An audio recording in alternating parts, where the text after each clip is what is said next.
আল্লাহ পাক বলেন, الرجال قوامون على النساء بما فضل الله بعضهم على بعض وبما أنفقوا من أموالهم رب العالمين قرآن الكريم প্রথমে স্বামী স্ত্রীর সম্পর্কটা কেমন হবে এর কিছু ডেফিনেশন দিয়েছেন। ফ্যামিলির মধ্যে কর্তৃত্ব কি স্ত্রী করবে নাকি স্বামী করবে? লিড কে দিবে, স্বামী দিবে নাকি স্ত্রী দিবে? এই ব্যাপারে রব্বুল আলামিন বলেন, আর-রিজালু কাওয়ামুনা আলান নিসা, পুরুষরা নারীদের উপরে কর্তৃত্বশীল কে বানিয়েছেন? পুরুষদেরকে নারীদের উপরে দায়িত্বশীল এবং কর্তৃত্বশীল কে বানিয়েছেন? আমার আল্লাহ বেশি বুঝে নাকি আপনি বেশি বুঝেন? যারা সমান অধিকারের নামে নারীদের হাতে কর্তৃত্ব দিতে চায়, যারা সমান অধিকারের নামে নারীদেরকে পুরুষের সমান অধিকার দিতে চায়, ইসলাম বলে না নারীদের কোনো সমান অধিকার নাই, বরং ইসলামের মধ্যে নারীদেরকে অগ্রাধিকার দেওয়া হয়েছে। আমি যদি প্রশ্ন করি, সমান অধিকার বড় নাকি অগ্রাধিকার বড়? সমান অধিকার সম্মানজনক নাকি অগ্রাধিকার সম্মানজনক? কথা বলেন। ইসলাম নারীদেরকে পুরুষের সমান দেন নাই, বরং ইসলাম নারীদেরকে অগ্রাধিকার দিয়েছেন। যদি নারীদের এবং পুরুষদের সমান কর্তৃত্ব এবং অধিকার হয়, তাহলে বিষয়টা এমন দাঁড়াবে, বিয়ের সময় 3 লাখ টাকা মোহরের মধ্যে 1.5 লাখ নারী পরিশোধ করবে, আর 1.5 লাখ পরিশোধ করবে পুরুষ। 1.5 লাখে বাড়ি খায়া কার মোহর কে নিবে? বুঝেন না মনে হয়? কার মোহর কে নিবে? তোর 1.5 লাখ আমাকে দে, আমার 1.5 লাখ তোকে দে, কাটাকাটি কেউ পাবে না। বিষয়টা এমন দাঁড়াবে না, কারণ সমান অধিকার তো। আমি 1.5 লাখ দিলে সে 1.5 লাখ দিতে হবে। 1.5 লাখে বাড়ি খাবে, বলে তোমারটা তুমি নাও, আমারটা আমি নেই, মাঝখানে 0। আর ইসলাম বলে না, 1 টাকা নারীকে দিতে হবে না, অগ্রাধিকার দিলাম, 10 লক্ষ টাকা তোমাকেই দিতে হবে। সুবহানাল্লাহ বলবেন না? যে কথা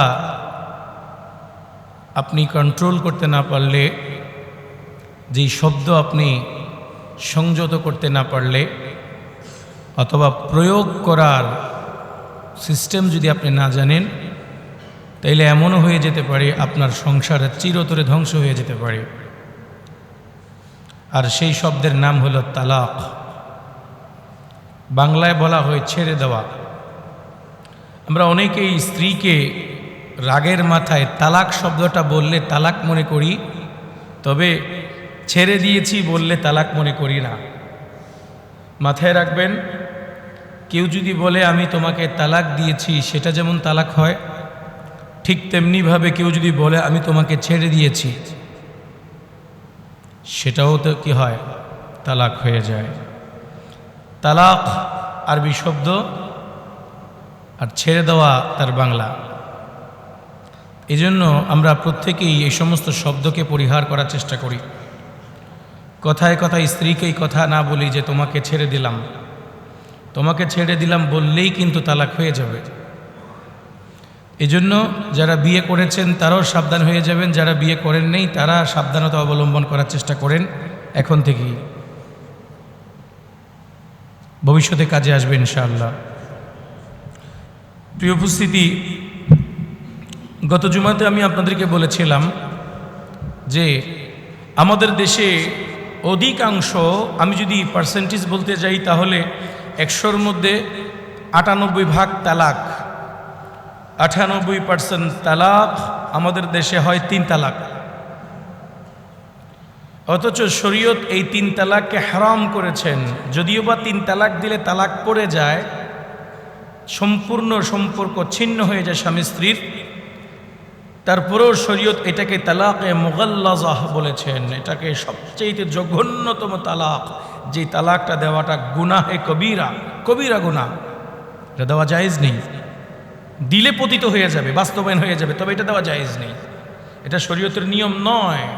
কারণ 3 তালাক যদি কেউ স্ত্রীকে বলে আমি তোমাকে 1 তালাক দিলাম, 2 তালাক দিলাম, 3 তালাক দিলাম, অথবা 14 তালাক দিলাম, 15 তালাক দিলাম, এইভাবে কেউ শব্দ উচ্চারণ করলে তাহলে এই সংসার, স্বামী স্ত্রীর সংসার টিকানো যায় না, শেষ, চিরতরে বিচ্ছিন্ন হয়ে যায়। এই স্ত্রীকে ইদ্যত অথবা 3 পিরিয়ডের পরে অন্যত্র বিয়ে দিতে হয়, অন্যত্র চলে যেতে হয়। সেই স্বামী যদি তাকে স্বেচ্ছায় সজ্ঞানে কোনো কারণে তালাক দেয় অথবা দ্বিতীয় স্বামী মারা যায়, তখন প্রথম স্বামী সেখানে আবার 3 পিরিয়ডের পরে আবার প্রথম স্বামী তাকে বিয়ে করতে পারে। বলেন এটা কঠিন নাকি সহজ? মহা কঠিন। শুধু কঠিন নয়, বরং একজন ব্যক্তিত্ব সম্পন্ন পুরুষের জন্য তার স্ত্রীকে অন্যত্র দিয়ে দিতে হবে, এর চেয়েতে বড় লজ্জাজনক ব্যাপার আর পৃথিবীতে কিছু হতে পারে না। এই জন্য আমাদের প্রত্যেকের রাগের মাথায় এই 3 তালাক শব্দটা অবশ্যই পরিহার করতে হবে।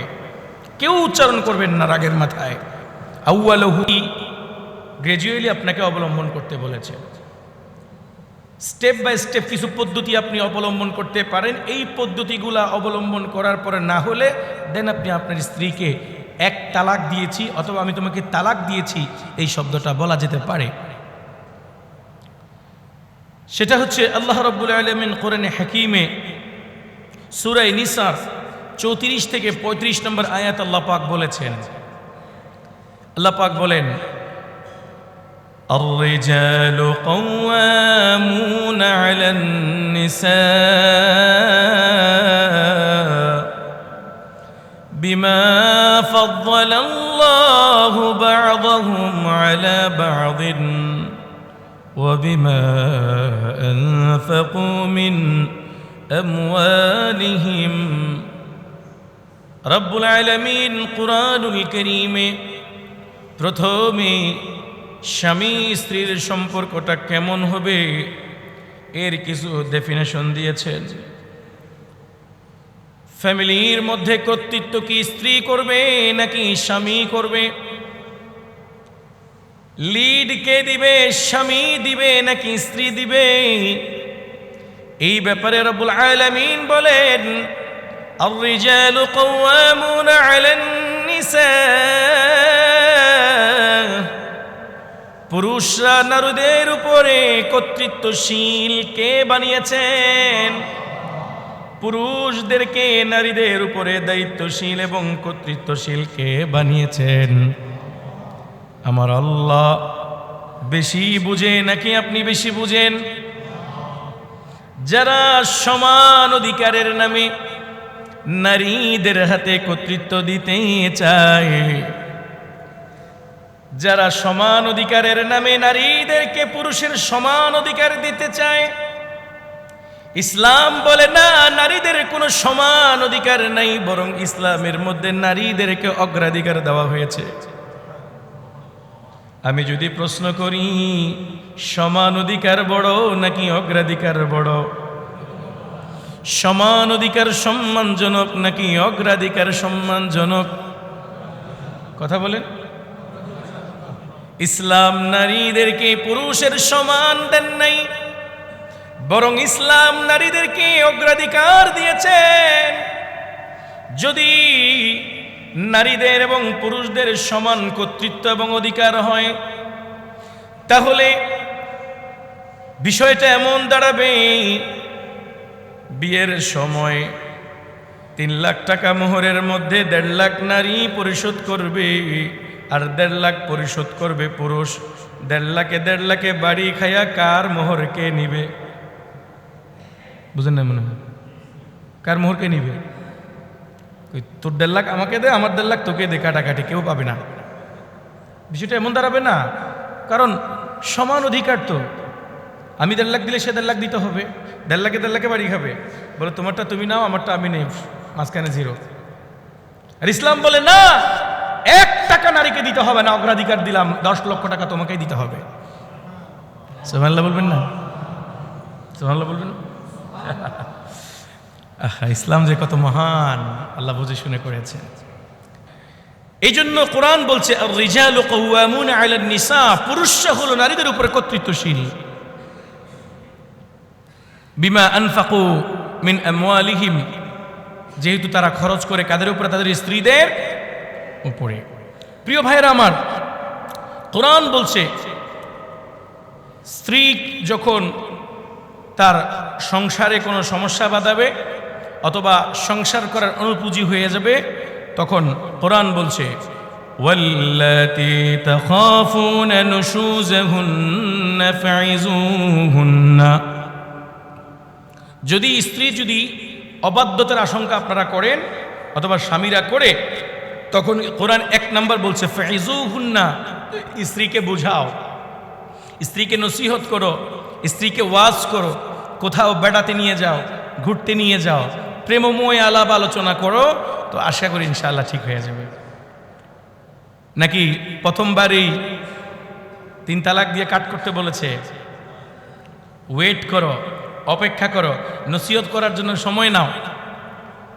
এরপরও যদি না হয় ওয়াহজুরুহুন্না ফিল মাদাজি'i, 2 নাম্বার না হলে বিছনা পৃথক করে দাও। সে এক রুমে ঘুমাবে, তুমি আরেক রুমে ঘুমাবে, সে বাসায় ঘুমাবে, তুমি মসজিদে ঘুমাও, মসজিদের বারান্দায় গিয়ে ঘুমাও। একজন স্ত্রী যদি সতীসাধ্যী হয়, ভালো হয়, তাহলে তার ভুল ভ্রান্তির সময় তার স্বামী তার চাইতে তার কাছ থেকে দূরে চলে যাওয়াটা তার জন্য বড় বেদনাদায়ক, বড় কষ্টের। যদি না মহিলা কি হয় সতীসাধ্যী, আর এই যদি নীরবতাকে আরো সুযোগ মনে করে যে গেছে ভালো হয়েছে, মোবাইলে আরো ভালো করে ট্রেনিং করতে পারে, সারা রাত ভিডিও দেখবো, আমাকে ডাক দেওয়ার মতো আর কেউ নাই, এমন হয়ে গেলে আবার হবে না। স্ত্রী যদি সতীসাধ্যী হয়, তাহলে স্বামী তার কাছ থেকে দূরে চলে যাওয়াটা তার জন্য বড় বেদনাদায়ক। এটা হলো দ্বিতীয় স্টেজ। 3 নম্বর ওয়াদরিবুহুন্না, 3য় নম্বর হলো যদি এরপরেও যদি না মানে, তাহলে শাসন করো। কি করো? ওয়াজরিবুহুন্নার শব্দের 2টা অর্থ, একটা শাব্দিক অর্থ, আরেকটা হলো তাফসিরের মার্জিত অর্থ। শাব্দিক অর্থ হলো মারিয়ে বিছাই ফেলো, খোবাই ফেলো, ফাটাই ফেলো, তেনা তেনা বানাই ফেলো। মায়ের মানে কি? দরবাই আদ্রিব দরবার মানি মারল, মার পিটা দেওয়া। আর তাফসিরের ভাষায় বলা হয় শাসন করো। কি করো? এমন শাসন, যেই শাসনের মাধ্যমে তার গায়ে আঘাত না হবে, এমনভাবে তাকে কি করতে বলেছে? শাসন করতে বলেছে। সেটা বকাঝকার মাধ্যমেও হতে পারে, সেটা ঝাড়ির মাধ্যমেও হতে পারে, সেটা আপনার বিভিন্ন টেকনিক্যাল বিষয় হতে পারে। শাসন করতে বলেছে। কি করতে বলেছেন? এরপরে কোরআন বলেছেন, এটা 3 নাম্বার, ফাইন আতা'নাকুম ফালা তাবগু আলাইহিন্না সাবিলা। এই 3টার পরে যদি মেনে যায়, ওয়াজ নসিহত করলা, বিষ্ণু আলোক করে দেখলা, আর না হয় একটু শাসন করে দেখলা, এগুলোর মধ্যে যদি মেনে যায়, বাস আর আদার্স কোনো লাইনে যাওয়ার দরকার নেই। কিন্তু ইন খিফতুম শিকাকা বাইনিহিমা, এরপরেও যদি স্বামী স্ত্রীর মধ্যে বনাবনির ভয় থাকে যে না এটা হবেই না, স্ত্রী মনে করছে আমার এই স্বামী আমার জন্য হবেই না, অথবা স্বামী মনে করছে আমার স্ত্রী এটা আমার জন্য হবেই না, বরবাদ গিয়ে শেষ, এমন যদি হয়ে থাকে, তাহলে ফাবআথু হাকামান মিন আহলিহি ওয়া হাকামান মিন আহলিহা, তাইলে উভয়ের পরিবার থেকে একজন বিচারক আর মুরব্বী ডাকতে বলছে কোরআন। তোমার শ্বশুর বাড়ি থেকে একজন মুরব্বী ডাকো, তোমার পরিবার থেকে একজন মুরব্বী ডাকো, উভয়ের মুরব্বীরা বসে তারপরে ইউরিদা ইসলাহান ইউফিকিল্লাহু বাইনাহুমা, যদি উভয়ের মধ্যে মুরব্বীরা মিলাইতে পারে আল্লাহ পাক তো মিলাই দিলই, আর যদি মিলাইতে না পারে তাহলে উভয় বৈঠক করে এমনভাবে একটা তালাক দিবে, এমনভাবে তালাক দিবে যেই তালাকের পরে এই স্ত্রীকে অন্যত্র বিয়ে না দিয়ে আবার বিয়ে করতে পারে। আমি বুঝাতে পারি না মনে হয়। এতগুলো স্টেপ পার হওয়ার পরে কোরআন বলছে তুমি তালাক দিও, আর আমাদের পুরুষরা ধপাস করে আগে তালাক দিয়ে হুজুর টুকায়। আছে না নাই? আছে না নাই? না, তালাক এটা এত মামুলি শব্দ নয়। এত সহজ না আপনি ধপাস করে তালাক দিবেন। আপনি যে স্ত্রীকে তালাক দিচ্ছেন, এই স্ত্রীকে তালাক দেওয়ার পরে আরেকটা বিয়ে করবেন, সেটা এর চাইতে খারাপ হতে পারে, সেটা এর চাইতে গরম হতে পারে, ওটা এর চাইতে জঘন্য হতে পারে। এই জন্য একজনের সাথেই সংসার করতে পারার নাম সফলতা। চেষ্টা করবেন যদি স্ত্রীর ভিতরে আখলাকি কোনো সমস্যা না থাকে, আখলাকি বুঝেন, চারিত্রিক সমস্যা, স্ত্রী পরকীয়াতে যদি আসক্ত না হয়, চাক্ষুষ প্রমাণ যদি হয় স্ত্রী আরেকজনের সাথে আসক্ত, এই স্ত্রীকে ওয়াজ করবেন, বিছনালোক করবেন, ওয়ার্নিং দিবেন, দুই পরিবারের লোক ডেকে বিচার আচার করবেন। এই 4টা স্টেপের পরে যদি স্ত্রী সোজা না হয়, দেন স্ত্রীকে একটা তালাক দিবেন। কয়টা তালাক? 1 তালাক। এইভাবে বলা যাবে আমি তোমাকে 1 তালাক দিয়ে দিলাম, অথবা আমি তোমাকে তালাক দিলাম। এই শব্দটা বলার পরে 3 মাস পর্যন্ত, 3 পিরিয়ড পর্যন্ত অপেক্ষা করলে অটোমেটিক প্রতি পিরিয়ডে একটা করে তালাক পড়ে 3 মাস চলে যাওয়ার পরে এটা বাইন তালাক অটো হয়ে যায়। এই অটো তালাক পড়ে যাওয়ার পরে যেটা বাইন তালাক হয়ে যায়, এই বাইন তালাকের পরে স্ত্রী চাইলে অন্যত্র বিয়ে করতে পারে, অথবা এই স্বামী চাইলে আবার নতুন করে 2 সাক্ষী রেখে বিয়ে করতে পারবে। এখানে অন্য কারো কাছ থেকে বিয়ে করে ঘুরিয়ে আনার প্রয়োজন নেই। কিন্তু যদি স্ত্রীকে যদি একসাথে ধপাস করে 3 তালাক দিয়ে দেয়, এই স্ত্রীকে আবার চাইলে বিয়ে করতে পারবে না। এই যে তার জন্য বিয়ে করাও হারাম, শেষ। এজন্য আপনাদেরকে এই কথাটা বলছি, যারা যারা যারা যারা নতুন বিয়ে করবে তাদেরকে এই মাসলাগুলো জানিয়ে দিবেন। অন্তত ন্যূনতম তালাকের সুন্নত তরিকাটা আর তালাকের কবিরা গুনার কি তরিকা, 2টা তরিকা আপনারা শিখায় রাখবেন।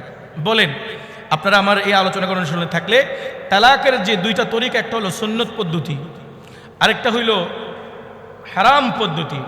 সুন্নত পদ্ধতির তালাক হলো যে স্ত্রীকে শুধু এই কথা বলা, আমি তোমাকে তালাক দিলাম, নিয়ত হবে 1 তালাকের। নিয়ত হবে কয় তালাকের? 1 তালাকের। এরপরে 3 মাস পর্যন্ত ওয়েট করবে। স্ত্রী যদি ভালো হয়ে যায় 3 মাসের ভিতরে ভিতরে তাকে কি আবার ফিরে আনতে পারবে। আর যদি 3 মাসের ভিতরে না হয়, তাহলে 3 তালাক অটোমেটিক করে বাইন তালাক হয়ে যাবে, চাইলে পরবর্তীতে আবার বিয়ে করতে পারবে। আর তালাকের সবচেয়ে জঘন্যতম পদ্ধতি, হারাম পদ্ধতি, যেই পদ্ধতি অবলম্বন করলে কবিরা গুনাহ হয়, সেটা হলো তার স্ত্রীকে 14 তালাক দেওয়া, 3 তালাক দেওয়া। এটা খবরদার মুখে উল্লেখ করবেন না, কারণ এর মাধ্যমে বিয়ে করার চান্স থাকে না ভাইরা। অধিকাংশ 98% তালাক হচ্ছে এইভাবে। তারা জানেই না যে তালাকের একটা সুন্দর সিস্টেম আছে, বুঝেই না। মাথা গরম হলে এমন পরিমাণ দেওয়া শুরু করে, বাচ্চা টাচ্চা কিছুর দিকে দেখে না, পরে কান্না করে। ভাই প্লিজ নিয়ত করেন। প্রিয় ভাইয়েরা আমার, আসেন আজকে আমি আপনাদেরকে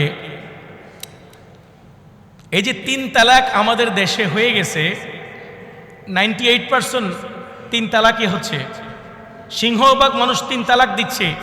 এর প্রধান কারণগুলো কি কি আমি আপনাদের সামনে উল্লেখ করি। এই কারণগুলো যদি আপনার সংসারে থাকে, এগুলো মাইনাস করে এটা হবে না। তখন আর হুজুর মাথায় থাকবে না, তখন মাথায় থাকবে শয়তান, তখন মাথায় সওয়ার হবে কে? শয়তান। এই জন্য কিছুটা এলেম নিজের ভিতরে থাকা লাগবে।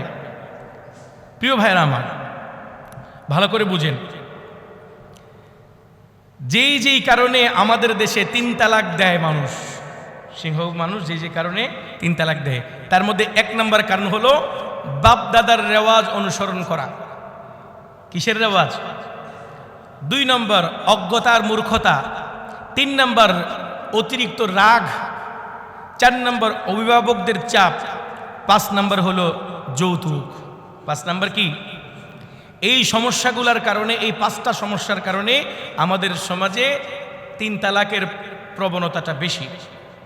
তার মধ্যে 1 নম্বর হলো বাপ দাদার রেওয়াজ অনুসরণ করা। বাপ দাদার রেওয়াজ কি? তার বাপ দাদা 14 গোষ্ঠী আশেপাশের লোকদেরকে সে সবসময় 3 তালাক দিতেই দেখছে। যেই দিকেই শুনে খালি 3 তালাক 3 তালাক 3 তালাক। এমনকি আমি প্রথম জুমাতেই বলেছিলাম, গত জুমাতে, যে আমাদের উকিলরা পর্যন্ত নোটারের মধ্যে কি লিখে রাখে? 1 তালাক 2 তালাক 3 তালাকের অপশন রাখে, ডিভোর্স লেটারের মধ্যে আর কোনো অপশনই রাখে না। এটা ভুল ডিসিশন। যারা যারা ডিভোর্স লেটার নিচ্ছেন মা বোনরা, আপনারা মাথায় রাখবেন, ডিভোর্স লেটার আগে পড়ে নেবেন। এটা বড় ডেঞ্জারাস। এখানে 1 তালাক 2 তালাক 3 তালাক থেকে কাটাই দিবেন না। 3 তালাক কাটেন, কেটে এখানে লিখেন আমি আমার স্বামীকে তালাক দিলাম, সরি হ্যাঁ আমি আমার স্ত্রীকে তালাক দিলাম। তালাক শব্দ লিখেন, 1 2 3 উল্লেখ করার দরকার নেই। তাহলে সংসারটাকে চাইলে রিকভার করতে পারবেন, চাইলে ছাড়তেও পারবেন, চাইলে স্ত্রীকে ফিরাই নিতেও পারবেন, আর ছেড়ে দেওয়ার অপশনও কি আছে। তো এইটা বেটার না? আপনাকে চিন্তা করার আল্লাহ সুযোগ দিয়েছে, তা আপনি এটা না করে ওইটা কেন করবেন? এই জন্য ডিভোর্স লেটারগুলো ভালো করে পড়ে নেবেন, দুপুর খালি সাইন দিবেন না। আমাদের এখানে তো আসে কলম একটা খোঁজা মেরা দেওয়া, খালি রাগ করে যা শেষ করে দিলাম, আজ জিন্দিগিতে হবে না। আজ জিন্দিগিতে হবে না কেন? কালকে রাগ কমে গেলে পরশু কি হবে? এই জন্য বাপদাদাদের রেওয়াজ অনুসরণ করা হয়। বহুকাল থেকে বাপদাদাদের রেওয়াজ চলে এসেছে 3 তালাক 3 তালাক 3 তালাক 3 তালাক। বিভিন্ন মসজিদগুলাতে এমনও খতিব আছে যে খতিবগুলা 15 বছর 20 বছর 30 বছর খতিবগিরি করে একটা জুমায় তালাক নিয়ে আলোচনা করে নেই। কথা ঠিক? আবার কিছু মুসল্লি আছে এগুলো নিয়ে আলোচনা করলে হদে এলে নাস্তিয়া হতেন কিল্লা হদ হুজুরে আছে না এরকম মুসল্লি। আবার কিছু এরা হলো চটকদার বাটপার, নিজেও শিখবে না আরেকজনকে শিখতে। এগুলাকে আমাদের ভাষা বলা হয় নেকশোয়াগি। এগুলা আমাদের ভাষায় কি বলা হয়? নেকশোয়াগি। উপরে উপরে ভদ্রতা দেখায়, এগুলার ভিতরে ছিদ্রের অভাব নাই, ঠিক কিনা? এরকম কিছু ভদ্র মুসল্লি আছে, হুজুর এগুলো কি বলে? খালি তালাক তালাক তালাক তালাক, হবো তালাক ওই জায়গায় হনা নাই জুমার পরে হুজুরের হঠাৎ দ্বারা। আরে গাধা, আপনি তো সিস্টেমই জানেন না, যার কারণে এলাকার মানুষ মুসিবতে পড়তেছে। এই জন্য এই সমস্ত গাদা মার্কা মুসল্লিদেরকে আল্লাহ হেদায়েত দান করুক, আমিন বলেন। তাইলে বহুকাল ধরে বাপদাদাদের রেওয়াজ চলে এসেছে 3 তালাকের। এখানে যে তালাকের আরো 2-3টা অপশন আছে। 1 তালাকের অপশন আছে, 2 তালাকের অপশন আছে, 3 তালাকের অপশন আছে। 1 তালাক 3 তালাক 1 বৈঠকে দেওয়ার অপশন আছে, 3 তালাক 3 বারে দেওয়ার অপশন আছে। অনেকগুলো অপশন আছে না? এই অপশনগুলো মুসল্লিরা মুসলমানরা জানেই না। ওই বাপদাদাদের কাছ থেকে 3 তালাক 3 তালাক 3 তালাক 3 তালাক 22 তালাক শুনছে, বাস ওইটার উপরে আছে। এই জন্য আমাদের সমাজে বেশিরভাগ 3 তালাক হয়। কি কথা ঠিক? এই জন্য এই বাপদাদাদের রেওয়াজ ছাড়তে হবে, পড়াশোনা করতে হবে। বাপদাদাদের রেওয়াজ ছাড়তে হবে, কি করতে হবে? পড়াশোনা করতে হবে। পড়াশোনা বুঝেন? যেই কাজটাতে নামবেন ওই কাজ সম্পর্কে কোরআন এবং হাদিস কি বলে ন্যূনতম নলেজ নিয়ে নেবেন, ন্যূনতম জানতে হবে। আজকে থেকে যুবক যারা বিয়ে করে নাই তোমাদেরকে বলছি, বিয়ের আগে তালাকের মাসালা আর বিয়ের মাসালা এই সবগুলা শিখে তারপরে কবুল বলবা। এর আগে কবুল বলার কোনো অধিকার তোমার নেই। এর আগে কবুল বললে এমন পদ্ধতি অবলম্বন করে বসবা, তালাক হয়ে গেছে বলতে পারবে না। 1 নম্বর। 2 নম্বর, অজ্ঞতা।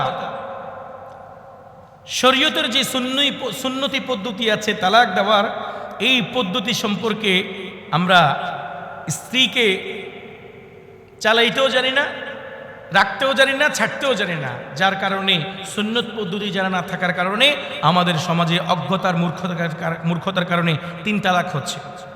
এই জন্য প্রিয় ভাইরা আমার, যে যতটুকু জানবে অতটুকু মানবে। এই জন্য তালাকের সংখ্যার মধ্যে আপনি উকিলদের সাথে কথা বললে, লয়ারদের সাথে কথা বললে দেখবেন সবচেয়ে তালাকের সংখ্যা কোন আলেমদের মধ্যে। বাংলাদেশের মধ্যে আপনি যদি কোর্ট বিল্ডিংয়ে যান তাইলে ইনশাআল্লাহ এটা আপনারা প্রমাণ পাবেন, এবং আমি যাচাই করে বলছি কথাটা। আমি একাধিক মানুষের সাথে কথা বলছি। আপনার অ্যাডভোকেটদের সাথে কথা বললে দেখবেন যে তালাকের ফতোয়ার জন্য, তালাকের সমাধানের জন্য আলেম ওলামাদের ফ্যামিলিরা কমই যায়। অধিকাংশ বাংলা শিক্ষিত সাধারণ লোকের স্ত্রীরা যায় ডিভোর্সের জন্য, আর সাধারণ লোকরা যায়, আলেম ওলামারা কম যায়। কারণ আলেম ওলামারা তারা জানে কতটুকু দিয়ে কতটুকুর মধ্যে রাখতে হবে, কতটুকু দিয়ে কতটুকুর মধ্যে রাখতে হয়। তারা তালাক দিলেও কীভাবে আবার রাখতে হয় সেটাও কি জানে। এই জন্য নিজেরাই সমাধান করে ফেলে, আমাদের আর কোর্ট কাছারিতে যেতে হয় না।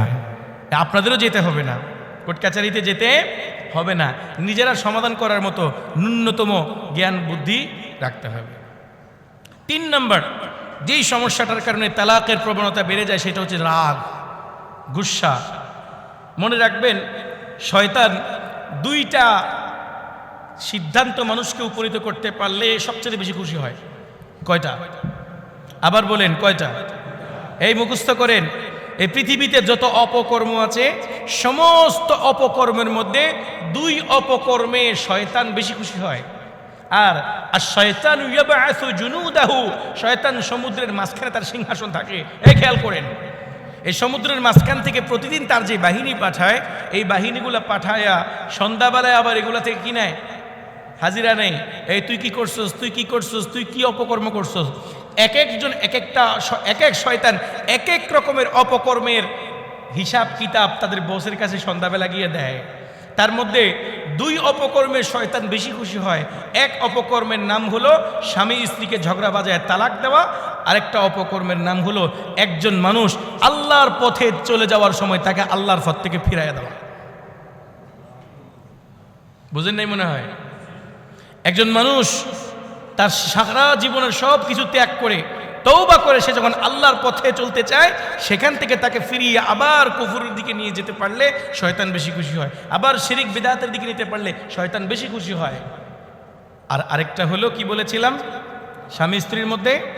আবার এই দুই অপকর্মের মধ্যে চ্যাম্পিয়ন হলো তালাক। এই দুই অপকর্মের চ্যাম্পিয়ন কি? তালাক।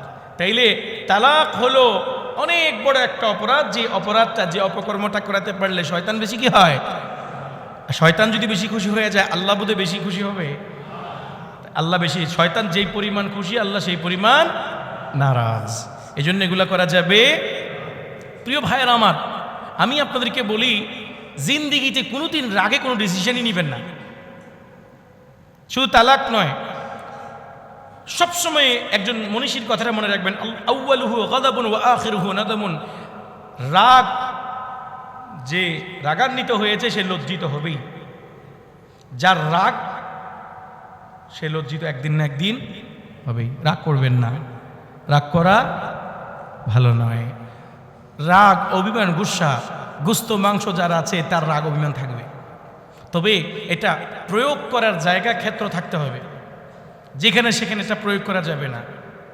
মনে রাখবেন, আপনি বাসায় যখন যাবেন তখন অ্যাজ এ হাজব্যান্ড যাবেন, অ্যাজ এ বিজনেসম্যান বাসায় ঢুকবেন না।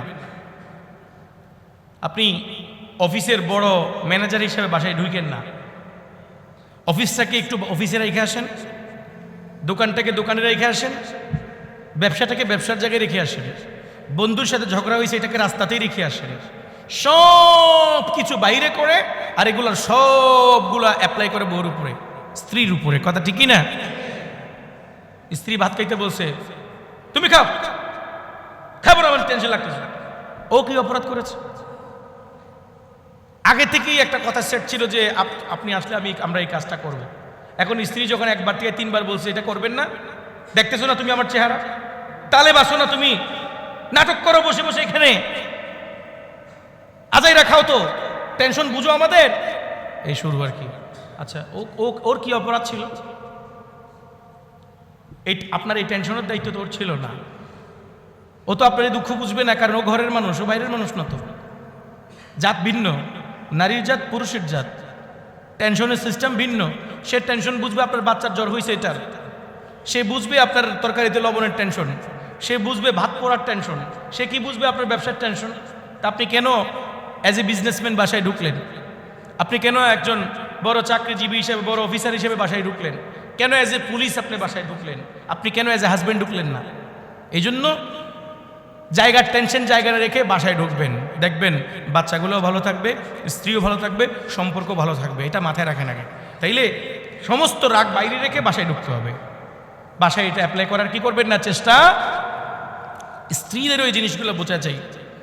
আমাদের মা বোনদেরকে ওই কথাটা বলছি, অনেক সময় ন্যাচারালি কিছু পেরেশানি থেকে যায়, চাইলেও ছাড়া যায় না। কারণ পুরুষরা সবসময় একটা স্ট্রেসের মধ্যে থাকে, একটা স্ট্রেস তাদের ভিতরে থেকে যায়। একটা গাড়ি যখন 11 ঘন্টা চলে, তখন গাড়িটা বন্ধ করার পরে আরো 2 ঘন্টা গরম থাকে। কথা ঠিক কি না? ঠিক পুরুষদের এই পরিশ্রমের গাড়ি সারা দিন চলে, বাসায় যাওয়ার পরেও 2-4 ঘন্টায় গরমটা থেকে যায়। এই জন্য আমাদের বোনরা বাসায় ঢোকার সাথে সাথেই, কিরে তোমাকে না বলছিলাম আমার ব্যাগটা নিয়ে আসার জন্য আনো নাই? কিরে তোমাকে না বলছিলাম অমুকের টাকা দেওয়ার জন্য দাও নাই? কিরে তোমার না আজকে 11টায় আসার কথা, তুমি 12:30 কেন আসলা? What is this? আবার ইংলিশে মারে।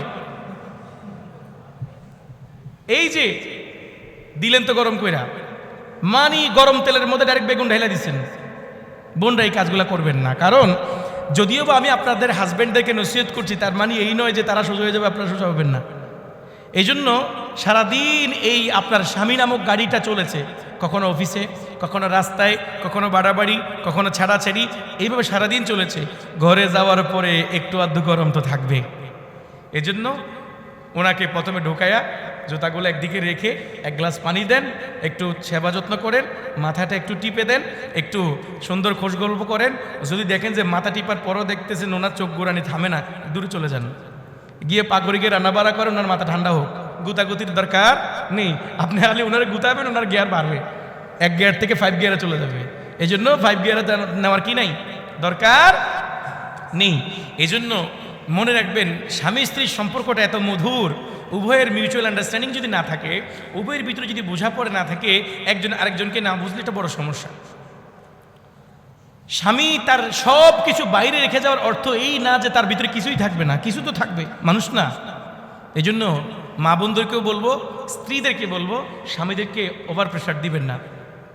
আর ছোট্ট একটা কথা বলি, এই পুরুষরা বাহিরের যে মানসিক চাপ আর ঘরে ঢোকার পরে স্ত্রীদের যে মানসিক চাপ, এই 2 চাপের কারণে গড়ে দেখবেন পুরুষরা আগে অসুস্থ হয়। এবং সমাজের মধ্যে আপনি বয়স যদি হিসাব করেন, 80% পুরুষরা নারীদের আগে মারা যায়। প্রত্যেকে তাদের ফ্যামিলিতে অ্যানালাইজ করেন। স্ট্রোক যদি আপনারা দেখেন, নারী এবং পুরুষের মধ্যে সংখ্যা অনুপাতিক পুরুষদের 80% বেশি। কারণ এই একটা পুরুষের উপরে তার বাচ্চাটার যে দায়িত্ব, সে তার বাচ্চাটাকে সর্বোচ্চ শিক্ষিত করার জন্য টেনশন করছে, সর্বোচ্চ মানুষ করার জন্য টেনশন করছে, তার স্ত্রীকে সবচেয়ে সুন্দরটা দেওয়ার জন্য টেনশন করে, তার ভাইয়ের চাইতে সুন্দর, তার বন্ধুর চাইতে সুন্দর, তার ভাবির চাইতে সুন্দর, সবচেয়ে সুন্দর রাখার জন্য চেষ্টা করছে। সে প্রতিষ্ঠিত হওয়ার চেষ্টা করছে, সে তার দিন দুনিয়াকে ঠিক করার চেষ্টা করছে।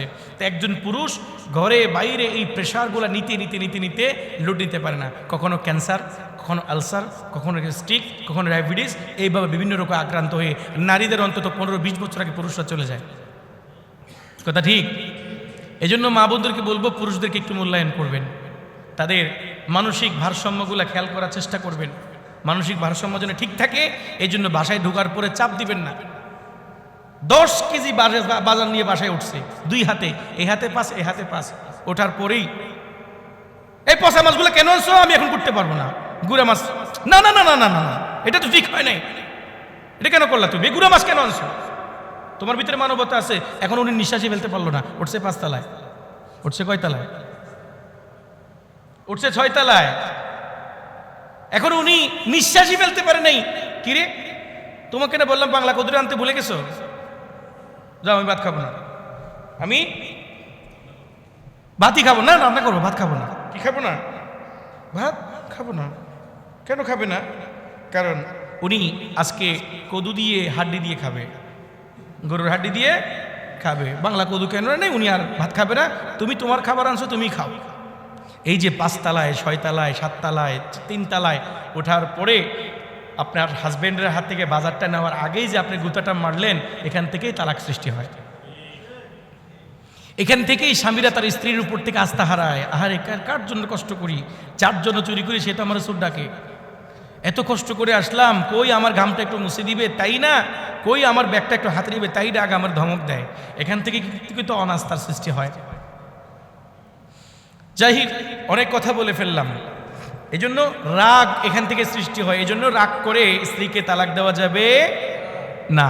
সব সময় মাথায় রাখবেন, পুরো জিন্দেগিতে রাগ করে চাকরি ছাড়বেন না, রাগ করে মারামারি করবেন না, রাগ করে গালি দিয়ে ফেলবেন না, রাগ করে ডিসিশন নিয়ে ফেলবেন না, রাগ করে এদিক চলে যাবেন না, রাগ করে বউকে তালাক দিয়ে দিবেন না। রাগের প্রত্যেকটা ডিসিশন আপনার জন্য ক্ষতিকর হবে। কথা ঠিক? 4 নাম্বার, অভিভাবকদের চাপ। অভিভাবকদের চাপের ক্ষেত্রে বেশি হয় ছেলে মেয়েরা একে অপরকে যদি অতিরিক্ত ভালোবাসে, স্বামী স্ত্রী, এই ক্ষেত্রে অভিভাবকদের, কিছু অভিভাবক আছে তাদের হিংসা বেড়ে যায়। কি হয়? হিংসা হয়। হ্যাঁ, আমার চাইতে মনে হয় আমার ছেলেটা বউকে বেশি সম্মান করে, মহব্বত করে। বউ পাগলা। কি পাগলা? বউয়ের মুরিদ। কিসের মুরিদ? বউয়ের মুরিদ। বউকে পিসাব মানে। এইভাবে অনেক মাদের সহ্য হয় না। মা, আপনি না এই ছেলের বাবার কাছে বিয়ে বসছিলেন, আপনিও কিন্তু চেষ্টা করেছিলেন আপনার হাজবেন্ড আপনাকে সর্বোচ্চ ভালোবাসুক, কিন্তু আপনার খাইচ্ছত ভালো না হওয়ার কারণে, আপনার স্বভাব ভালো না হওয়ার কারণে এই ছেলের বাবা আপনাকে বেশি ভালোবাসতে পারে নাই। কিন্তু এই মেয়ের তার স্বভাব ভালো, তার ভালোবাসার অধিকার আছে। তাদেরকে ভালোবাসতে দেন। তাদেরকে মনে রাখবেন, স্বামী স্ত্রী একে অপরকে যত বেশি ভালোবাসবে আল্লাহ পাক তার আমলনামার মধ্যে সব তত বেশি বাড়ায় দিবে। এইখানে ভালোবাসা খরচ করাটা ইবাদত। সুবহানাল্লাহ বলবেন না? স্বামী স্ত্রী একে অপরকে আই লাভ ইউ বললে আল্লাহর কসম সওয়াব হয়, ইংরেজি বললে সওয়াব হবে। আমি তোমাকে ভালোবাসি এতটুকু বললে সওয়াব। আজকে তোমাকে খুব সুন্দর লাগতেছে, এটা বলেছে কিয়ামতের মাঠে, এটা আমলের পাল্লা ওজন হবে। এত পবিত্র সম্পর্ক, এত সুন্দর সম্পর্ক, আপনি কেন তাদেরকে ভালোবাসতে দেন না? আপনি কেন হিংসা করেন? অনেক মারা হিংসা করে, একটু বউকে আদর করলে হিংসা করে। কেন? ওকে আদর করলে কি আপনার আদর কমে যাবে? হিংসে বড় খারাপ জিনিস, কাউকে হিংসা করবেন না। কারণ আপনি যাকে হিংসা করছেন তাকে আল্লাহ দিয়েছে, আপনার কাছ থেকে ছিনে দিয়েছে নাকি আল্লাহ নিজে দিয়েছে? ছেলে আপনার ছেলের বউকে ভালোবাসতেছে, সেটা তো তার নিজের থেকে ভালোবাসতেছে, আপনার থেকে তো নিয়ে দিচ্ছে না। সো এক্ষেত্রে খুব সাবধান। এরপরে পরিবারের চাপে তালাকের প্রবণতা বেড়ে যায় এই জায়গা থেকে। যখন মা দেখে যে আমার ছেলে বোধ একটু বউকে বেশি ভালোবাসে, তখন এখানে মিথ্যা রটনা শুরু হয়ে যায়। এই বউ একদিন ভুলে ঘুম থেকে দেরি করে উঠলে, বাবা আমাকে যে অবহেলা করতেছে ও তো বউ আমার সকালবেলা নাস্তা দেয় না, কান্নাকাটি শুরু সন্ধ্যাবেলায়। কি দেয় না? একদিন খালি ভুলেছে। কয়দিন? একদিন ভুলিস। খালি হাঁটার সময় একটু পা লাগছে, ও তোর ফুয়ার যে তোর বউ আর যে লাথি দিয়ে আসি ও বাজে আর কলজা বাড়ি গিয়ে এই দিন ফুয়া ফেললি দি নাই। আমি কি এই দিনের জন্য ছেলে পালছিলাম? তোর বউ আমাকে লাথি দিছে, বাঁচছে কিন্তু পা, দেখছি বাঁচছে কিন্তু কি পা। কথা বুঝতেছেন? এই জন্য এই বিষয়গুলো খেয়াল রাখবেন। এটা একটা। আরেকটা হলো যৌতুক। যৌতুকের কারণে শাশুড়ি খোঁটা দেয়, শ্বশুর খোঁটা দেয়, স্বামী খোঁটা দেয় স্ত্রীকে। এই যৌতুকের কারণেও 3 তালাকের প্রবণতা বেড়ে যায়। এই জন্য আমরা প্রত্যেকেই এই যৌতুক পরিহার করব। অভিভাবকরা স্বামী স্ত্রীকে চাপাচাপি করব না। স্বামী স্ত্রী একে অপরকে রাগ করে কোনো সিদ্ধান্ত দিব না। বিশেষ করে অনেক স্ত্রীর রাগ করে এই কথাও বলে, এই তুমি আমাকে এখন তালাক দিবা, তুমি আমাকে এখন তালাক দিবা, আমি তোমার ভাত খাবো না। এই কথাটা কোনো বোন বলবেন না, এটা বলা হারাম। এটা বলা কি হারাম। এটার কারণে যদি ও স্বামী আপনাকে তালাক দিয়ে দেয়, আপনি শেষ। আর অজ্ঞতা, মূর্খতা আর বাপ দাদার রেওয়াজ, এই সমস্ত কাজগুলো আমাদের পরিহার করা দরকার আছে না নেই? তাইলে আমি এই 2 জুমা যাবত আপনাদেরকে শুধু একটা কথা বুঝিয়েছি। আমার হাতে 1 মিনিট সময় আছে, 1:15 আলোচনা শেষ হয়। 1 মিনিটে আমি 2 জুমার আলোচনাটা গুছিয়ে দিচ্ছি। আগামী জুমাতে এই বিষয়ে আর আলোচনা হবে না। তালাক দেওয়ার 2টা পদ্ধতি। একটা হারাম পদ্ধতি, যেই পদ্ধতিতে তালাক দিলে কবিরা গুনাহ হয়। আরেকটা হলো সুন্নাহ পদ্ধতি, যেই পদ্ধতিতে তালাক দিলে আপনি সংসারটাকে চাইলে আবার রিটার্ন টিকায় রাখতে পারবেন, আবার স্ত্রীকে রিটার্ন আনতে পারবেন। যেই পদ্ধতিতে স্ত্রীকে তালাক দিলে আবার সংসার টিকানো যায়, স্ত্রীকে ফিরে আনা যায়, সে পদ্ধতি হলো স্ত্রীকে এই কথা বলা, আমি তোমাকে তালাক দিলাম। আর যদি ডিভোর্স লেটার হয়, লেটারের মধ্যে এই কথা লেখা, আমি তোমাকে তালাক দিলাম, এটা লিখে দেওয়া, এখানে 1, 2, 3 উল্লেখ না করা। তাইলে এই ক্ষেত্রে আপনি চাইলে 3 বার পিরিয়ড হওয়ার আগে স্ত্রীকে ফিরে আনতে পারবেন, আর 3 বার পিরিয়ড শেষ হয়ে যাওয়ার পরে চাইলে স্ত্রীকে আবার বিয়ে করতে পারবেন, 2 জন সাক্ষী রেখে। সহজ না কঠিন? আর আরেকটা পদ্ধতি হলো হারাম, শরীয়ত বহির্ভূত। সেটা হলো স্ত্রীকে একসাথে তোমাকে 1 তালাক, 2 তালাক, 3 তালাক মুখে দেওয়া, অথবা ডিভোর্স লেটারে লিখে দেওয়া, আমি তোমাকে 1, 2, 3 তালাক প্রদান করলাম, এইভাবে লিখে দেওয়া। এটা হারাম। এটা করলে চিরতরে স্বামী স্ত্রীর সম্পর্ক ছিন্ন ভিন্ন হয়ে যায়। এরপরে স্বামী তার স্ত্রীকে ফিরিয়ে আনতে পারে না। এই স্ত্রীকে অন্যত্র ইদ্যতের উপরে বিয়ে দিয়ে ফেলতে হয়। আল্লাহ আমাদের সবাইকে এই 2 জুমার আলোচনা বুঝে তালাকের মতো এত গর্হিত, এত নিকৃষ্ট হালাল কাজ থেকে সবাইকে পুরা জিন্দেগি বেঁচে থাকার তৌফিক দান করুক। আর আমাদের দাম্পত্য জীবনগুলোকে অটুট এবং সুন্দর এবং সুখময় করে তুলুক। আমিন। আরো জোরে বলেন, ওয়ামা আলাইনা ইল্লাল বালাগ। ওয়াসসালামু আলাইকুম ওয়া রাহমাতুল্লাহি ওয়া বারাকাতুহু।